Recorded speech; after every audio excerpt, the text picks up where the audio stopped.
O sucesso na suinocultura depende de muitos fatores.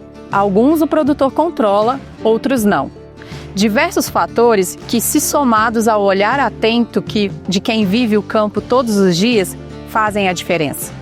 E se considerarmos ainda o dinamismo da suinocultura, sendo competitiva e em constante evolução, tomar decisões com base em achismos pode custar caro. No episódio anterior do AGCast Suínos, a gente falou sobre o panorama do setor, diferentes realidades de produção e os desafios entre equilibrar produtividade e rentabilidade.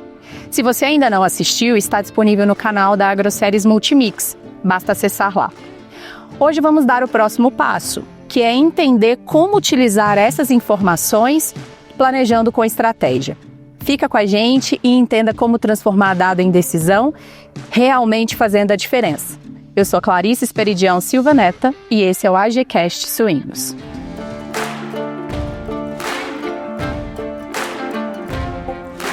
Olá pessoal, bem-vindos ao AGCast Suínos. Esse é o nosso espaço para a gente conversar de forma leve e franca sobre os desafios e as oportunidades no campo. No episódio de hoje, nós vamos falar sobre o planejamento estratégico baseado em dados. Aqui junto comigo, participando dessa conversa, eu tenho a Anália Silva, o Jefferson Alves, o Joaquim Gonçalves e o Diogo Goulart. Pois bem, para a gente começar, eu gostaria que vocês contassem um pouco sobre como essas métricas que a gente comentou no último episódio, elas podem ser utilizadas para criar um planejamento estratégico mais eficiente. Ou seja, como transformar o número em um direcionamento prático. Clarice, eu acho que puxando um pouco o assunto, eu vejo esse tema como uma sequência de muito do que a gente falou no episódio anterior, né? Agora é como buscar realmente o foco na rentabilidade de uma forma estruturada. Eu acho que esse que é o grande ponto que vale a gente conversar aqui hoje. Como montar algo que a gente consiga planejar, executar e avaliar para que a gente busque essa melhor rentabilidade. Esse é o grande exercício que a gente deve fazer aqui hoje. Para isso, primeiro, a gente precisa ter a clareza de onde a gente quer chegar. Esse é o principal ponto. E como a gente comentou também no episódio anterior, a diversidade dos modelos de produção da suinocultura brasileira é gigantesca. Então, a gente precisa ter o cuidado de ver exatamente cada realidade, o que ela busca como meta, como resultado, para que a partir daí a gente consiga desdobrar tudo que a gente vai fazer em busca daquele norte. Eu acho que esse que é o ponto geral do exercício.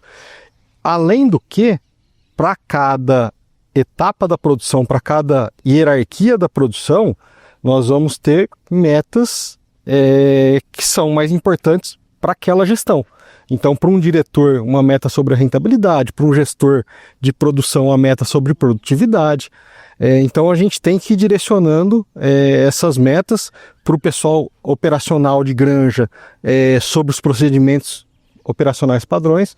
Então, eu acho que são coisas que a gente tem que começar a desmembrar aqui, e eu acho que é legal porque a equipe que está aqui é que faz isso todo dia, né? Então, a gente consegue, junto com os nossos clientes nas granjas, chegar nesses pontos de desdobramento a partir de uma meta inicial. Legal. O planejamento estratégico eu entendo como sendo o caminho, né, Joaquim? Para as granjas, para as atividades que trabalham com suinocultura alcançarem determinada meta. Então, por exemplo, para uma granja de ciclo completo, ter rentabilidade, fechar o ano ou o mês com o caixa no positivo, e tendo uma meta de quilos de cevado entregues por fêmea ano, talvez. E o planejamento é como que a produção vai ser estruturada para alcançar aquele número. E isso vai envolver todos os setores, porque todos os setores têm a sua parcela de contribuição para aquele número. Então, todos os supervisores, os gestores, até o diretor, como você falou, né? E eu entendo como sendo o caminho para chegar nisso. num sistema de integração, por exemplo, falando sobre os terminadores, também precisam ter lá as suas metas de quilos entregues e de conversão alimentar, por exemplo, de custo do quilo produzido, mas qual é o caminho que vai ser traçado ou trilhado para chegar naquele número envolve todo esse planejamento estratégico. Eu acredito que o segundo passo, depois da clareza do objetivo, né, das metas traçadas, é entender como nós estamos dentro de casa. Quais os números que a gente tem. E se esses números são confiáveis. Então, a gente, constantemente, tem um olhar muito crítico em relação a isso. Os resultados que a gente está avaliando, está analisando, são confiáveis? E, a partir disso, sendo confiáveis, como que nós vamos traçar os caminhos, né? Então, para aprofundar nessa resposta, eu digo que a coleta de dados é um passo extremamente importante. E isso está relacionado a todas as funções dentro da cadeia produtiva, né? Então, independente do setor, independente da meta do setor, independente da função da pessoa, a coleta de dados, né, e o registro desses dados, a qualidade disso, vai começar a nortear os nossos próximos passos, né? Bom, acho que mais para complementar, acho que cada um já falou um pouco de cada área, né? Mas a questão até das metas mesmo, né? O Diogo falou de entender como que a gente está hoje, né? Para poder identificar qual é o próximo passo. E acho que a gente tem que ter muito pé no chão também para identificar se a gente tem possibilidade de chegar nesse próximo passo, né? Porque cada granja tem seus desafios sanitários, seu desafio com ambiência, mesmo com mão de obra, né? Granjas mais tecnificadas, menos tecnificadas, então não adianta a gente pegar um indicador solto de outro lugar ou de outra granja e tentar embutir na nossa realidade a qualquer custo. Eu acho que faz parte até de nós como consultores, né, para os nossos clientes principalmente, de identificar esses dados que a gente tem hoje, a possibilidade de ter dados confiáveis para não fazer nada no achismo. A gente não tem espaço para fazer nada no achismo mais hoje em dia, por isso que a coleta de dados e a análise desses dados são tão importantes, como nós comentamos no episódio anterior, e ter muita clareza também de dar um passo que realmente seja possível da gente conseguir atingir, né? Senão a gente fica quebrando cabeça e tentando buscar uma coisa que às vezes não tem uma estrutura nesse primeiro momento para chegar nisso. É mais fácil a gente fazer todo mundo fala isso, não é? Mas é uma verdade absoluta. O arroz com feijão bem feito, para a gente ter uma produtividade bem equilibrada, ser rentável e tentando buscar essas metas de forma plausível, né? Que a gente consiga integrar, mais uma vez falando sobre a integração de todos os elos da cadeia, né? Para que a gente realmente consiga evoluir e para isso a gente precisa das pessoas, né? Treinamento, tudo mais, esse acompanhamento das metas, então acho que o primeiro passo é esse. Legal, gente. E assim, dada a expertise de cada um, a área, né, de atuação de cada um, como que vocês ali no dia a dia usam esses indicadores e conectam para a gente tentar encontrar essa relação, vamos dizer assim, de produtividade e rentabilidade, pensando lá desde a coleta de dados até de fato a tomada de decisão? Eu acho que o grande ponto de início, ponto de partida, é realmente a gente setorizar essas métricas, esses indicadores, né? Tá. Tem os indicadores cabeças de chave, como a Anália comentou anteriormente, de cada segmento, de cada setor. Então, por exemplo, isso pode partir de uma agroindústria, pode partir do frigorífico, que ele precisa de uma carcaça com algumas especificações e que isso tem que chegar até o pessoal operacional da granja para que seja cumprido ao longo da vida do animal a chegar naquele perfil de carcaça. Ou mesmo em número de cabeças ser entregues para ser abatida por dia para cumprir o horário da indústria. Numa granja de ciclo completo, por exemplo, um produtor independente que analisa a rentabilidade do negócio dele baseado em custo do quilo produzido e em potencial de entrega de quilos fêmea ano. Então, a partir desses indicadores, a gente começa a desdobrar. E esses desdobramentos passam por etapas importantes dentro do processo para manter o alinhamento em busca desse norte. Eu acho que esse que é o ponto inicial. Cada setor depois tem os seus indicadores prioritários para isso. Eu acho que esse que é o caminho a ser seguido. Eu acho que dá para a gente desdobrar bastante ainda quais indicadores, porque na produção o gestor ele vai buscar realmente a eficiência produtiva, aliado com parte da rentabilidade, que é a métrica que chega até ele. Então, a comunicação fluida é muito importante, mas a operação disso, colocar em prática, não é tão simples, né? Só retomando ou complementando o que o Joaquim falou sobre esses indicadores cabeça de chave, né? Para o planejamento estratégico, na minha visão, é muito importante todo mundo ter a clareza deles, porque eles vão ser parte construtiva daquele resultado final que o sistema de produção de suínos almeja, seja ele qual for, né?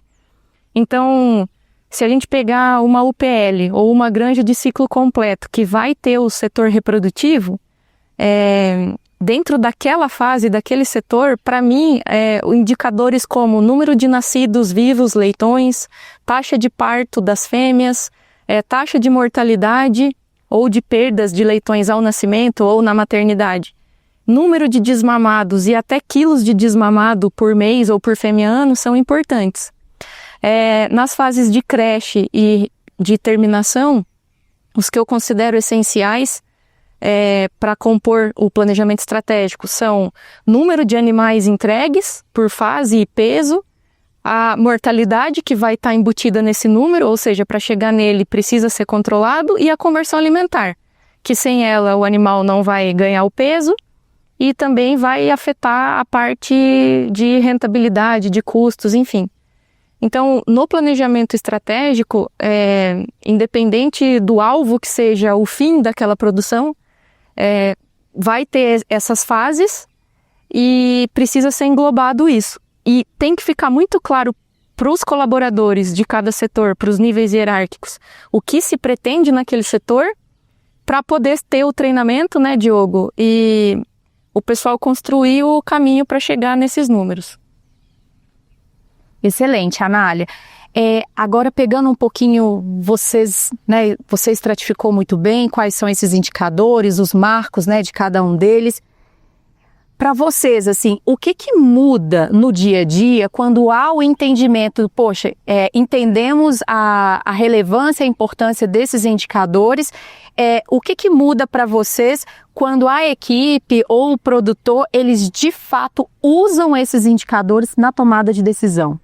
A luta por conquistar aquele resultado, né?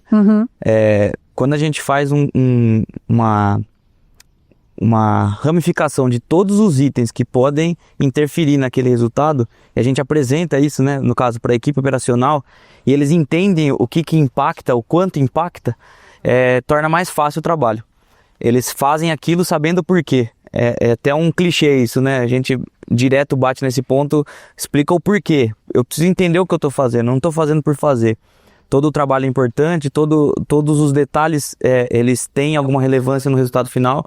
Então, a partir do porquê, eles entendendo isso, o como e o que, a gente sempre discute com as equipes, né, tentando fazer a melhor adaptação para o sistema que eles vivem, as condições que eles têm de ambiência, de instalações, de clima, enfim, todas as ferramentas que eles têm disponíveis. E aí, a partir disso, eles engajam melhor. Eles entendem que eles têm importância no processo e que o que eles fazem vai mudar o resultado lá no final. Eu acho que é essencial que as pessoas saibam qual a parte delas no objetivo final. Isso ajuda qualquer um a buscar o seu melhor, né? Eu acho que você tendo a clareza do seu papel e que aquilo é para um bem maior, faz parte de um contexto, te ajuda a entender como se posicionar, como operacionalizar aquilo que está vindo, e principalmente, eu acho que um dos grandes pontos nesse questionamento que você fez é fazer com que a parte da operação mostre para a parte da gestão ou da diretoria ou dos proprietários quais as dificuldades que eles teriam de muitas vezes operacionalizar aquelas metas que foram passadas e fazer as adaptações que o Diogo falou que são necessárias. Não dá para ser uma coisa de cima para baixo somente. E eles entendendo o papel deles naquilo, eles falam assim, olha, legal, mas para eu fazer isso eu preciso dessa outra contrapartida. Então, essa troca, né, ajusta demais no alinhamento das funções para que todo mundo siga o mesmo caminho. E acho que uma coisa que é muito importante também, legal, a gente foi lá, detalhou as funções, explicou o porquê de fazer aquilo vai ser colocado em prática. Só que umas coisas que de vez em quando eu acho que falta para amarrar tudo isso é dar um feedback para o pessoal, né? Às vezes tem essa dificuldade, a pessoa não está conseguindo entregar aquilo porque falta algum elo da corrente ali para que o objetivo seja atingido, né, Joaquim, como você comentou agora. Isso tem que ser levado para cima.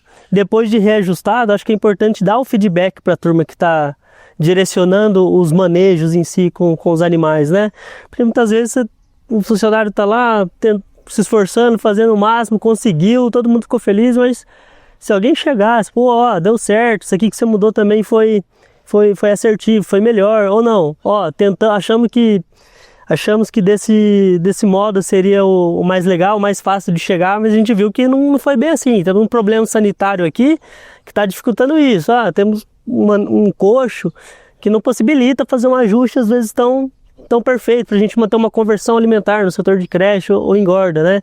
Então assim, quando a gente tem essa conversa entre tanto o pessoal do operacional como da gestão também, e dando esse feedback do que foi legal, do que precisa ser ajustado, eu acho que os colaboradores se sentem mais parte do modelo do negócio ali, sabe?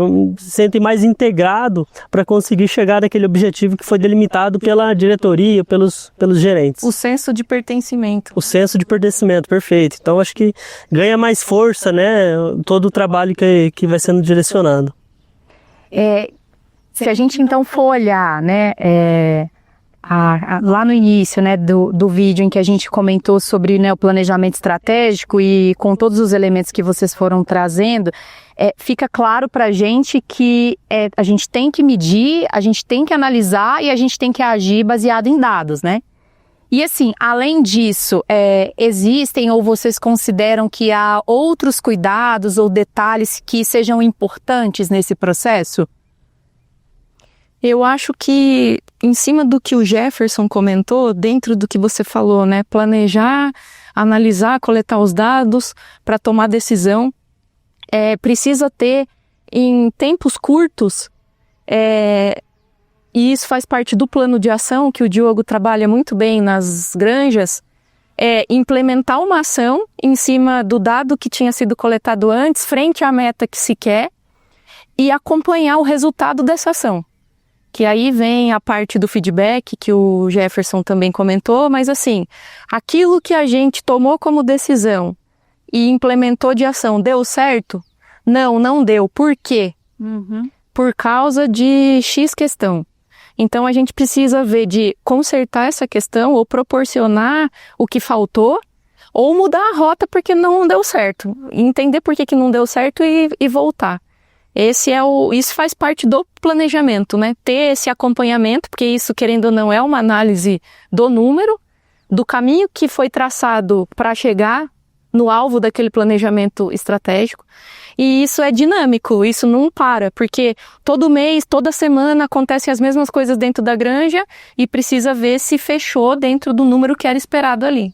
E aí, quando você tem dados para fazer essa análise, é muito mais fácil, né?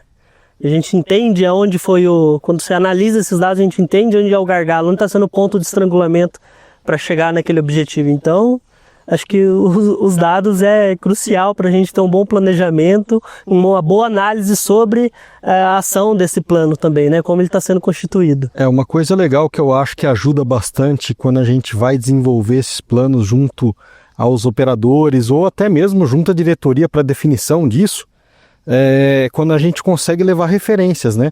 As referências de outros lugares, as referências de pesquisas, as referências validadas que mostram o caminho a ser seguido. Como a gente comentou em todos os episódios das conversas, né? A tomada de decisão baseada em dados, ela é sempre a prioritária, é sempre que a gente deve buscar dados de qualidades, né, que vieram da equipe ou de fora, mas que possam representar o que a gente busca, sendo estruturados e analisados de forma independente. Eu acho que isso é um ponto essencial. Mas as referências ajudam muito, para que você possa discutir com uma equipe e mostrar para eles que em outros lugares estão fazendo um manejo semelhante e está dando certo. Isso traz um conforto, traz uma sensação de segurança que é possível, né? Eu acho que isso é essencial, porque a parte da operação, ela é essencial para a gente atingir o objetivo. Se a gente não tiver uma base muito bem feita, certamente a gente não vai conseguir atingir aquele ajuste fino que a gente busca, né? Porque como o Jefferson comentou, o arroz com feijão, né, sendo feito, a partir de agora a gente começa a buscar um ajuste fino, aquela melhoria que ali sim vai nos diferenciar frente ao mercado, frente às dificuldades da atividade, a sazonalidade e tudo mais. Então, esses diferenciais que a gente quer exaurir para ser o mais rentável possível, né? A gente estimula a busca por referência porque é uma forma de atalho, né? A gente encurta o caminho para aprender. Então, eu vi que em tal granja funciona dessa forma, vamos colocar em prática. Como a Anália falou, acompanhar, ver se é esse o caminho mesmo. Com as devidas adaptações, obviamente. Adapta. Tá dando certo? Nós vamos, a todo momento, né, com uma frequência alta de análise e conversa, esse retorno, né? Líder, liderado, líder, para a gente sempre fazer essas adaptações, ver se o resultado tá no caminho que a gente precisa, mas as referências são extremamente importantes, tanto em casos com clientes, por exemplo, clientes entre cliente, granja e granja, mas também com um centro de pesquisas também, que isso traz um rigor, né, estatístico, um número mais confiável ainda, e isso traz mais segurança e encurta ainda mais o caminho para colocar em prática coisas dentro do processo. São validações de possíveis estratégias que podem servir desse atalho, né? Tudo feito com base científica, né? Então, isso traz uma segurança, de novo, né, que aquilo que a gente está projetando vai se concretizar e em números. Então, a gente já consegue mensurar e avaliar se está dentro do que a gente busca. Eu acho que a pesquisa e a tecnologia, elas estão no DNA da Agroceres, né? Então, o quão a gente conseguir externalizar isso, salvo, né, as devidas adaptações que serão feitas de acordo com cada necessidade, com cada cliente, é o que nós acreditamos e é o que a gente tem aí como uma das principais ferramentas para poder aplicar isso, né, no dia a dia de vocês. Quando a gente vai participar de algum planejamento estratégico com os clientes, a nossa base ferramental ela é muito usada em números das nossas pesquisas. Pesquisas de conceito, pesquisas de estratégias, então estratégias num custo alto de matéria-prima, estratégia num preço baixo de mercado, em oportunidades de alta densidade, baixa densidade, alta energia, baixa energia. Então isso, quando você traz à mesa, né, realmente incorpora bastante o norte a ser seguido e traz a segurança necessária para que todos enxerguem aquele caminho como factível de ser executado. Excelente, pessoal. Excelentes também ponderações aqui. Eu acho que fica claro para a gente, né, que planejar estrategicamente vai além de olhar os números de uma forma isolada, né? Envolve escolher os indicadores certos, analisar esses dados com atenção, transformar isso em ação prática, voltar e reanalisar e enxergar outras oportunidades, né? Isso tudo fortalece a cadeia produtiva e impacta, né, a produtividade e rentabilidade do sistema. Pessoal, muito obrigada pelo rico debate, agradeço também a vocês que nos acompanham. No próximo episódio, a gente vai falar sobre a nutrição e como alavanca da rentabilidade. E para quem quiser se aprofundar mais, eu deixo aqui o meu recado para que vocês não percam a oportunidade de acessarem os nossos conteúdos na plataforma da Agroséries Multimix. A gente tem o AG Blog, a gente tem o Agroflix e o nosso canal do YouTube, que tem materiais, conteúdos e informações para quem vivencia o campo todos os dias. Obrigada pela companhia e até o próximo AGCast Suínos.